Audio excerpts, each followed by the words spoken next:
Assalamualaikum warahmatullahi wabarakatuh. Di video kali ini saya akan menjelaskan tentang aturan sinus dan aturan kosinus. Perlu diketahui bahwa jika kita akan mencari panjang sisi suatu segitiga, tetapi segitiga itu bukan segitiga siku-siku, maka kita bisa memakai aturan sinus maupun aturan kosinus, ya. Tergantung nanti yang diketahui apa. Oke, bagaimana sih aturan sinus itu? Pertama akan saya buat segitiganya terlebih dahulu. Nah, di sini segitiga sebarang ya yang kita pakai. Saya beri nama ABC. Jika di sini sudut A, maka panjang sisi di depannya bisa saya tuliskan dengan A. Jika di sini sudutnya B, maka panjang sisi di depannya adalah B. Jika sudut C, maka panjang sisi di depannya adalah sudut C, seperti ini. Nah, selanjutnya kita akan buat garis tinggi dari sudut A. Terserah sih dari mana dulu ya. Di sini kita pakai dari sudut A dulu. Kita buat garis tinggi artinya kita buat garis, kita tarik garis dari sudut A menuju sisi di depannya secara tegak lurus. Nah, seperti ini. Perpotongan di titik ini, misalkan saya namakan dengan D, ya. Ini tadi panjangnya adalah A. Oke ya. Jadi, jika panjangnya BC itu adalah A dan BD ini saya misalkan panjangnya adalah X, maka panjangnya DC berapa? Maka bisa kita simpulkan panjangnya DC itu adalah A dikurangi X. Nah, seperti ini ya. Oke, nah selanjutnya kita akan buat perbandingan sin ya. Kita akan buat perbandingan sinnya. Sin B. Kenapa kita memakai sin B? Karena kita membuat garis tinggi dari sudut A, maka yang kita gunakan sin adalah sin B dan sin C. Sin B, sin itu adalah depan per miring, maka depannya itu adalah AD. Yang kita perhatikan adalah segitiga BAD. Jadi AD per C miringnya. Nah, dari sini C-nya bisa kita pindah ke ruas kiri, maka akan berubah menjadi perkalian. Jadi C dikalikan sin B sama dengan AD. Selanjutnya sin C ya. Sin C. Sin C sama dengan depan dibagi miring, depannya yang kita perhatikan adalah segitiga ADC, depannya adalah AD, miringnya adalah B, seperti ini, maka AD per B, ya. B-nya bisa kita pindah ke ruas kiri, maka berubah menjadi perkalian, maka B kali sin C sama dengan AD. Nah, jika kita perhatikan dari persamaan yang pertama dan yang kedua, kita sama-sama menemukan panjangnya AD. Bisa kita tuliskan panjangnya AD, ya, sama dengan panjang AD. AD yang pertama tadi rumusnya adalah C dikalikan sin B. AD yang kedua adalah B dikalikan sin C. Nah, dari sini bisa kita kelompokkan ya. Yang C kita kelompokkan dengan sudut yang C. Panjang B bisa kita kelompokkan dengan sudut B besar ya.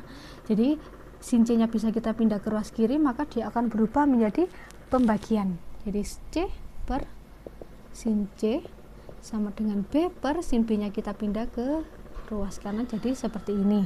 Nah, kita sudah menemukan satu buah persamaan. Jadi persamaan sinus ini dia berupa perbandingan atau pembagian ya. Nah, yang pertama kita menemukan perbandingan dari C dan B. C dan B ya, kita ingat-ingat. Selanjutnya kita ganti garis tingginya. Kalau tadi dari sudut A, sekarang kita coba dari sudut B. Bisa juga dari sudut C ya, serah. Oke. Nah, seperti ini. Kita buat garis tingginya dari sudut B. Kita tarik garis yang tegak lurus terhadap sisi di depannya. Misalkan ini perpotongannya adalah D, ini tadi panjangnya A ya. Oke. Selanjutnya kita buat sin A dengan sin C. Yang pertama sin A dulu ya. Sin A yang kita perhatikan adalah segitiga ABD, depan dibagi miring, maka BD dibagi C. BD per C, C-nya bisa kita pindah ke ruas kiri sehingga panjangnya BD sama dengan C dikalikan sin A. Bisa dipahami ya? Selanjutnya sin C, AC ya. Depan per miring. Depan per miringnya adalah A. Jadi BD per A kecil itu panjang. A-nya bisa kita pindah ke ruas kiri sehingga menjadi A dikalikan sin C sama dengan BD. Nah, kita bisa menemukan dua kesamaan di sini sama-sama BD, maka bisa kita tuliskan BD sama dengan BD ya. BD yang pertama tadi rumusnya adalah C dikalikan sin A sama dengan BD yang kedua adalah A dikalikan sin C. Nah, bisa kita kelompokkan C dengan C, A dengan A, maka sin A nya bisa saya pindah ke ruas kanan, sin C nya saya pindah ke ruas kiri, berubah menjadi pembagian sin C sama dengan A per sin A.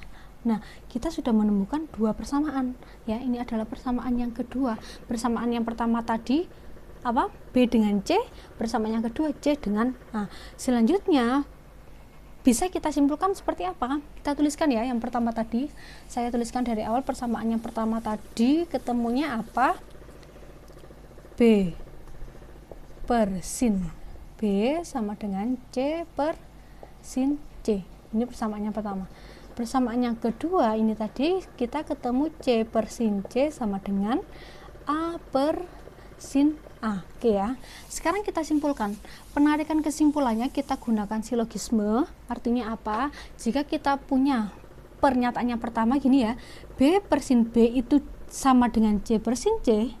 Kemudian di pernyataan yang kedua kita menemukan C per sin C itu sama dengan A per sin A. Ya, jadi ini sama dengan ini yang C kemudian sama dengan A, maka bisa kita simpulkan B itu sama dengan A. Jadi bisa saya tuliskan B per sin B itu sama dengan A per sin A. Seperti ini ya.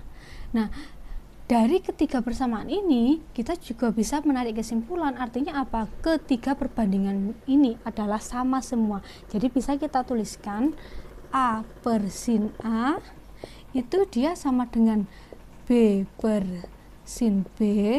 Nah, B tadi dia sama dengan siapa? Sama dengan C. Sama dengan C per sin C.